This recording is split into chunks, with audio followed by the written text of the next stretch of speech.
Bonjour à tous. Merci d'être à nouveau très nombreux ici au lieu unique. Je suis Patrick Guiguer, le directeur du Centre de culture contemporaine de Nantes. Très heureux d'ouvrir en compagnie de Jean Roland, maire de Nantes, président de Nantes Métropole, et Pascal Boniface, directeur de l'IRIS, ces nouvelles rencontres géopolitiques de Nantes.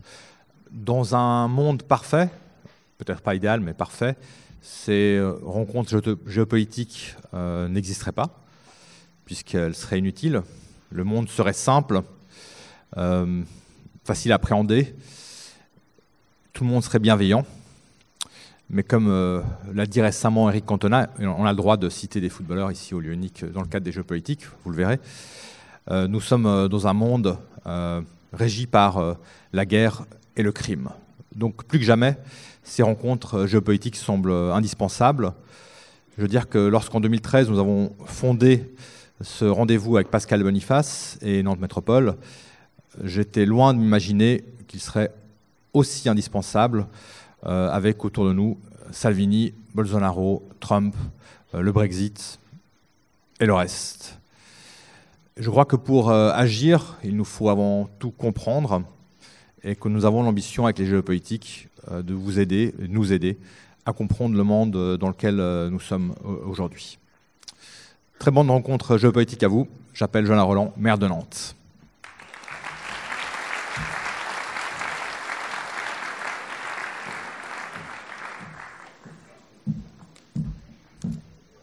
Je crois que je vais commencer par baisser un peu le micro.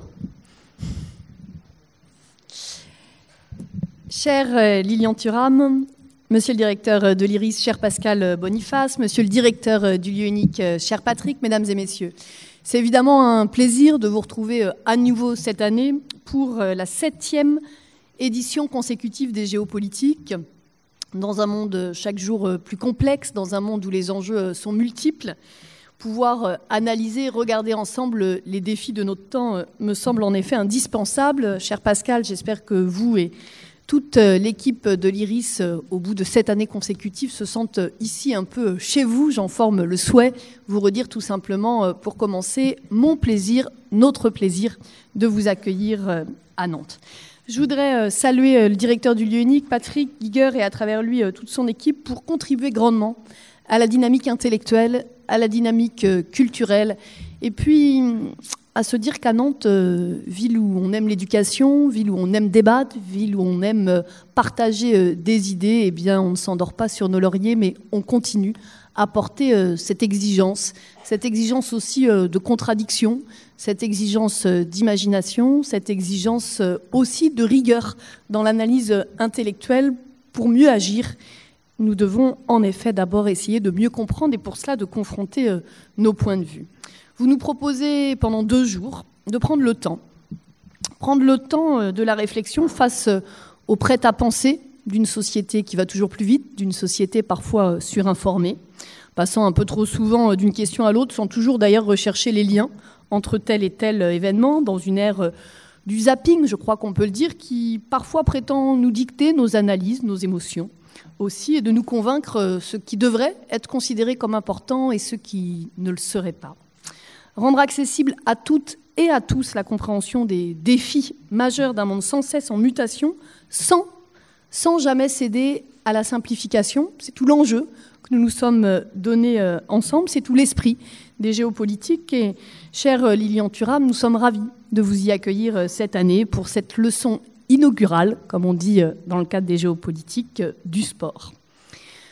Alors le sport, je ne sais si on peut considérer que c'est un monde dans le monde, un monde présenté en tout cas parfois à tort, comme apolitique, comme éloigné des enjeux stratégiques, alors qu'il n'échappe pas ni aux enjeux nationaux, ni aux enjeux européens, ni aux enjeux internationaux.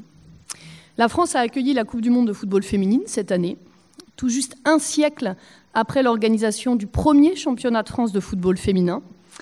On le voit, il en aura fallu du temps pour que le football féminin s'impose, lui qui fut jugé si nocif par le régime de Vichy, puisque je rappelle ici que ce régime avait décidé de l'interdire, purement et simplement, en 1941.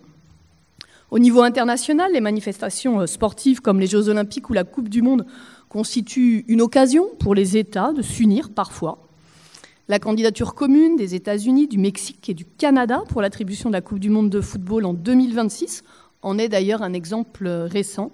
Mais ces grandes compétitions sont aussi l'occasion, l'opportunité de rayonner sur la scène internationale et les boycotts politiques se font de plus en plus rares devant l'importance de l'enjeu.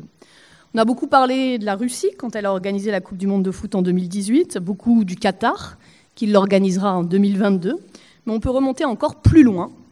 Je pense au choix de Berlin pour l'organisation des Jeux olympiques de 1936, qui symbolisait alors le retour de l'Allemagne sur la scène mondiale sportive, avec une foule peut-être en partie acquise à un Adolf Hitler ayant pris le pouvoir 3 ans plus tôt, et soucieux évidemment de briller face au reste du monde. Pour autant, ce ne fut pas le cas, parce que ce dont le monde se souvient, c'est qu'au sein de l'équipe américaine, c'est bien sûr Jesse Owens, petit-fils d'esclave, qui triompha avec 4 médailles d'or. Jesse Owens, symbole de la remise en cause des thèses racistes portées et assumées par le régime nazi, et pour autant, on connaît la suite de l'histoire. Plus tard, alors que la paix sera revenue, nous verrons apparaître d'autres stéréotypes, d'autres discriminations, des préjugés qui ont parfois la vie dure, ancrés dans notre société, et que l'on retrouve naturellement dans le sport. Je pense, si je reste dans le domaine du football, à l'affaire du fichage ethnique au PSG, pour lequel le club parisien a écopé de 100 000 € d'amende. Mais le football est parfois aussi révélateur des tensions qui peuvent exister sur ces sujets. Je pense en disant cela à la polémique récente entre Noël Le Graët et Roxana Maracineau, relative à l'arrêt des matchs de football, comme s'il pouvait y avoir une hiérarchisation des discriminations, une hiérarchisation entre l'homophobie et le racisme. C'est naturellement pas notre conception à Nantes. Le racisme, l'homophobie sont tout simplement des délits. Ils sont punis par la loi, ils sont passibles de l'être, et je crois qu'il faut toujours rappeler ces éléments. Alors, chère Lilian Thuram, vous me permettrez de citer quelques mots de votre manifeste pour l'égalité.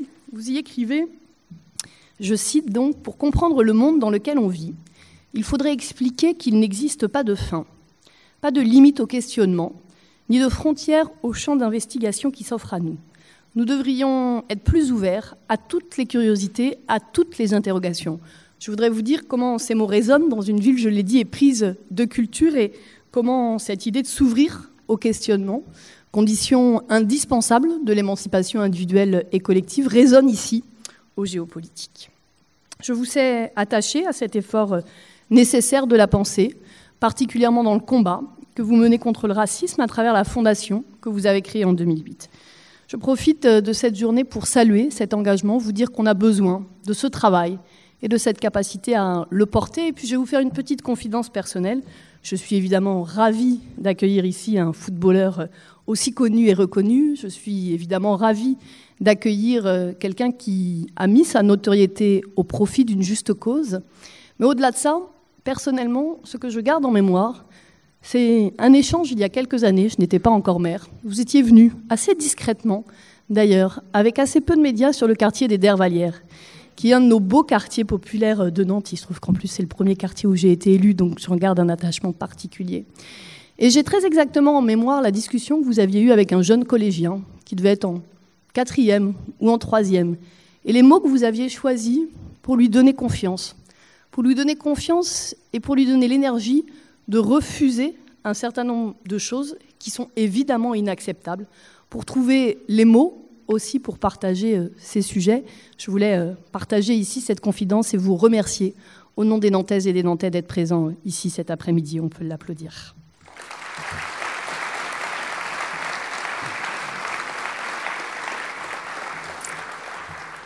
Alors Nantes, c'est bien sûr la diversité des cultures, la richesse des coopérations internationales, la Maison de l'Afrique que j'ai inaugurée en 2018. Quand on dit ça, il est presque difficile d'imaginer les heures sombres de notre ville, liées à la traite négrière. Je le sais, chère Lilian, vous avez d'ores et déjà eu l'occasion de visiter notre mémorial. Je crois que vous y retournerez cet après-midi.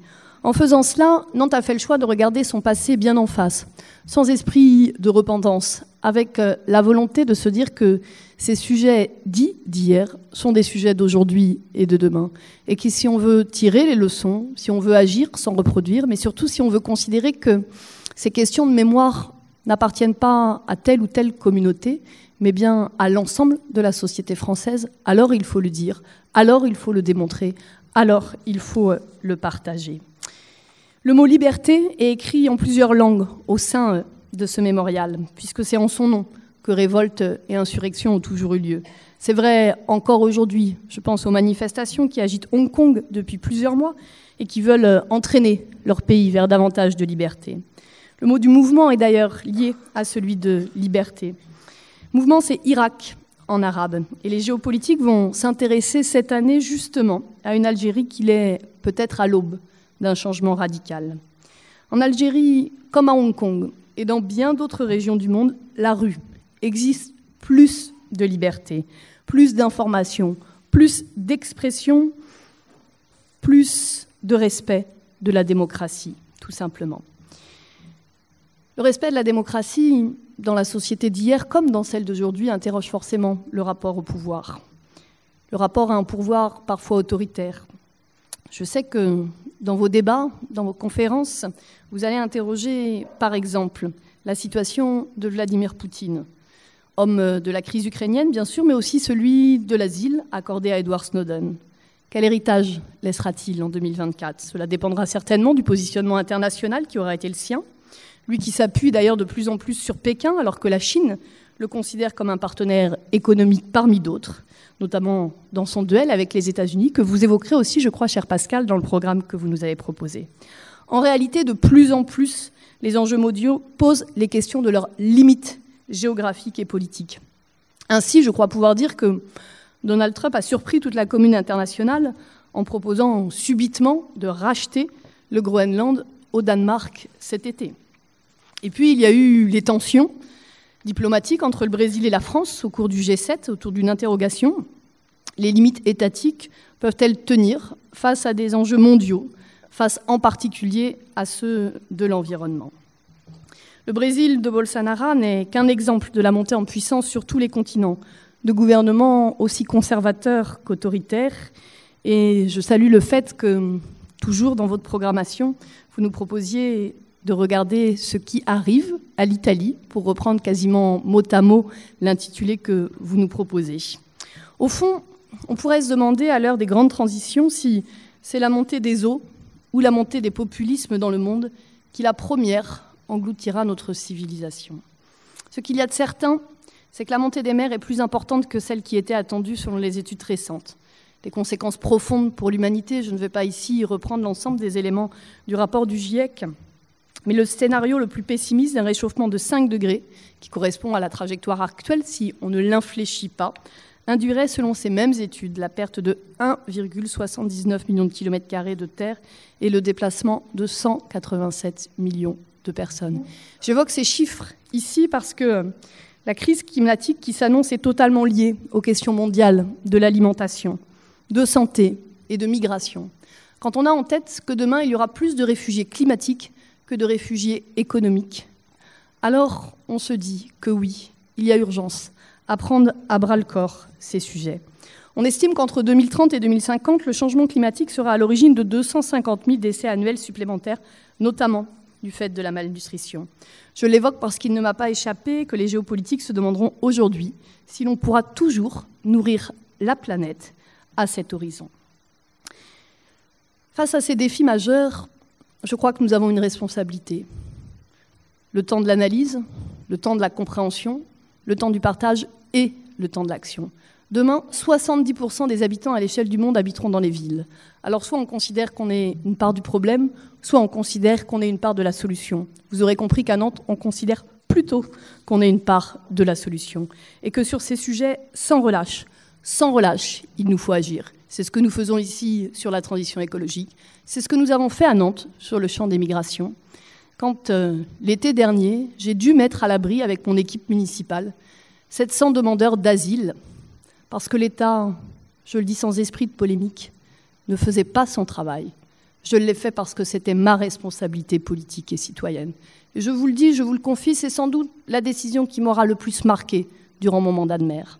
Parce que j'ai senti le soutien des Nantaises et des Nantais dans une ville où les valeurs, ça veut dire quelque chose. Dans une ville où on ne transige pas et où on ne transigera pas sur nos valeurs. Alors, face à ces sujets, face à ces incertitudes qui gagnent parfois du terrain, nous devons chercher des réponses concrètes. Et je crois pour ma part que nos villes peuvent être aussi des laboratoires d'imagination sur ces sujets. Mon adjointe en charge des solidarités, Abassia Hakem, viendra tout à l'heure vous parler des solidarités dans le cadre d'un partage des expériences de nos villes européennes. J'étais avant-hier à Bruxelles pour recevoir en votre nom, au nom des Nantais, le prix de capitale européenne de l'innovation. La particularité de notre candidature, c'est que nous n'avons pas mis en avant une innovation technologique. Beaucoup d'autres villes avaient fait le choix de donner à voir d'une solution numérique ou d'une expérience technique. Nous avons défendu le point de vue suivant. Bien sûr que l'innovation, elle est technique. Bien sûr que l'innovation, elle est économique. Mais elle est aussi sociétale. Elle est d'abord humaine. Et c'est dans la capacité à inventer ensemble que Nantes fait et fera la différence. Merci à vous.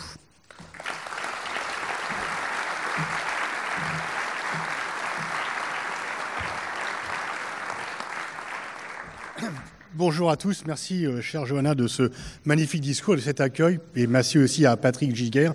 C'est toujours un plaisir de venir à Nantes, c'est effectivement la 7e fois que nous venons, et pour moi-même, pour toute l'équipe de l'IRIS, c'est un moment extrêmement important dans notre activité, parce qu'il y a des débats qui sont riches, qui sont contradictoires, mais qui ne sont pas enflammés, qui sont respectueux. Et puis, il y a aussi ce formidable public qui est toujours curieux, dont les questions sont toujours pertinentes et intéressantes. Et c'est vraiment comme les espoirs qu'on avait au départ en créant cet événement ont été largement dépassés par le succès populaire et par le succès intellectuel. Désormais, les Jeux Politiques de Nantes font partie du paysage intellectuel français et très souvent dans l'année, on entend parler et même on a beaucoup de demandes de gens « Ah, on n'est pas invité cette année, qu'est-ce qui se passe ?» Et donc, c'est vraiment un moment connu et très couru. En fait, c'est un peu normal parce que c'était aussi le pari initial de cet événement, c'est-à-dire que la géopolitique, c'est du quotidien.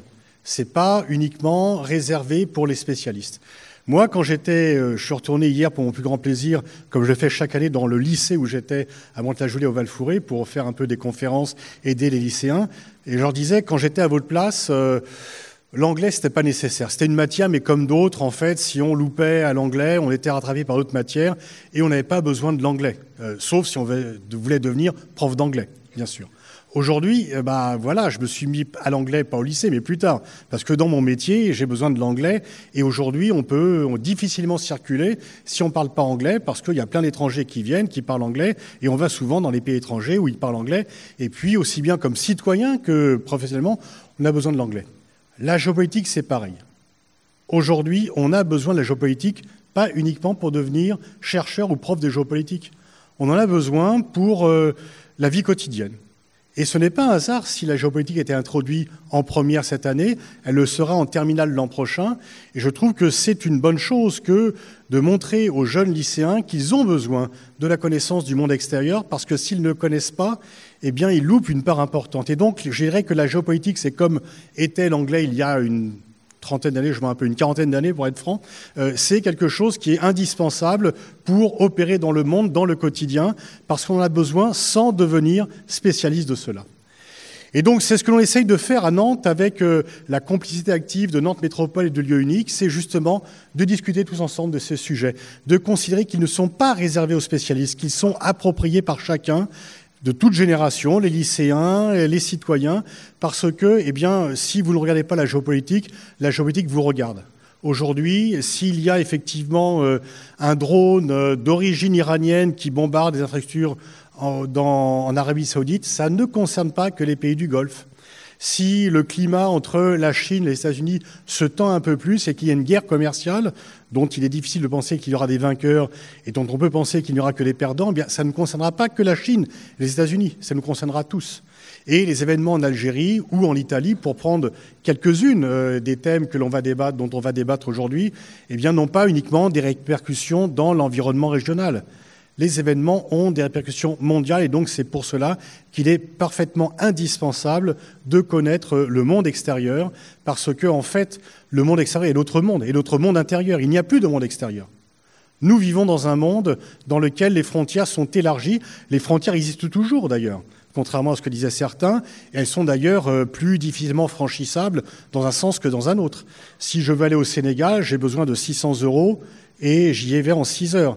Mais un Sénégalais qui veut venir en France aura peut-être besoin de 2 ou 3 mois, de 30 000 $ et de passer par des choses très compliquées. Donc les frontières n'ont pas disparu.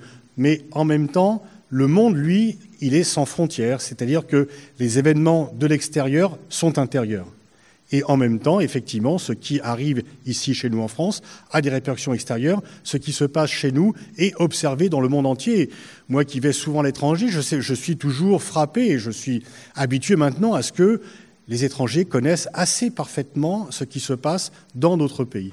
Et donc c'est pour cela que ce rendez-vous citoyen, qui en est à sa 7e édition, qui est maintenant bien ancré, et là aussi d'ailleurs il est ancré à Nantes, mais il est ancré en France entière, parce que dans toute la France on connaît les Jeux Olympiques de Nantes, parce que ceux qui sont venus en parlent, que ceux qui participent comme auditeurs ne viennent pas uniquement de Nantes, ils viennent également d'ailleurs, et que tous les intervenants qui sont maintenant assez nombreux, depuis il y a 50 ou 60 intervenants chaque année, certains reviennent, certains ont plusieurs sélections, d'autres sont nouveaux, on essaie de faire un peu un mélange entre les anciens et les nouveaux, de renouveler et de garder aussi une certaine pérennité, eh bien ils en parlent quand ils vont à l'extérieur, et donc cet événement est très connu.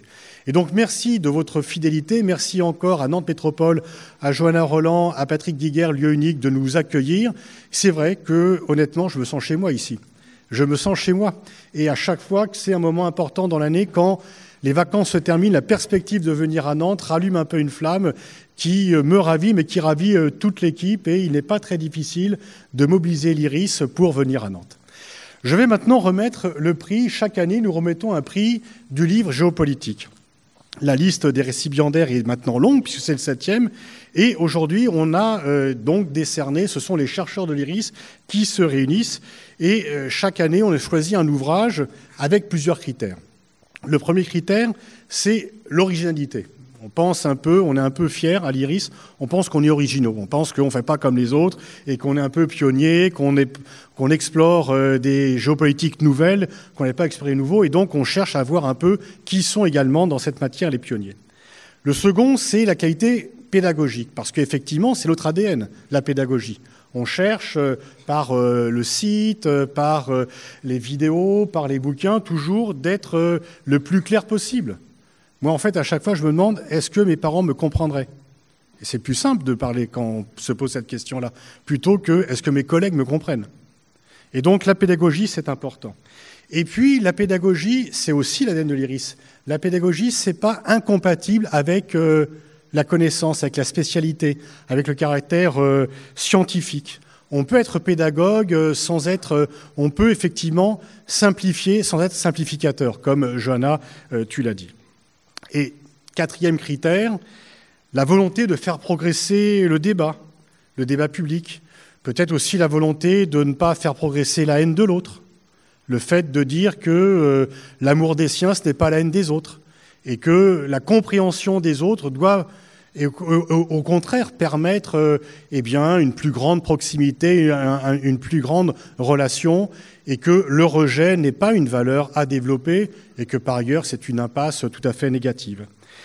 Et puis également, et c'est lié, l'originalité intellectuelle et son indépendance dans le domaine des idées. Et c'est pour cela, alors je ne sais pas si on m'apporte le livre ou si... voilà, bon. C'est pour cela que nous avons décidé aujourd'hui de faire quelque chose de très original. D'habitude, c'est un essai qu'on récompense. Cette année, on a décidé de récompenser un roman. Mais un roman qui est un essai, en fait. Un roman qui en dit long sur notre société et qui en dit long sur le rapport entre la société interne et le monde international. Et qui le fait avec à la fois une précision notariale des rapports de force politiques intérieurs, mais également une connaissance très profonde des mécanismes internationaux, mais sans effectivement recourir au manichéisme, le bien, le mal, en ayant en tête la complexité des situations, tout en l'exprimant de façon très claire. Et donc, eh bien, ce livre, je le remets à Henri Vernet, dont toute l'équipe de l'IRIS a jugé que c'était lui qui devait recevoir ce prix aujourd'hui, pour son roman « Article 36 ». Pour ceux qui ne l'ont pas encore lu, lisez-le. Lisez-le, vous allez le commencer, vous n'allez pas le finir. Ça va vous entraîner. Ça va vous entraîner parce que vous allez vous demander à chaque chapitre qu'est-ce qui se passe après, comment ça va se passer.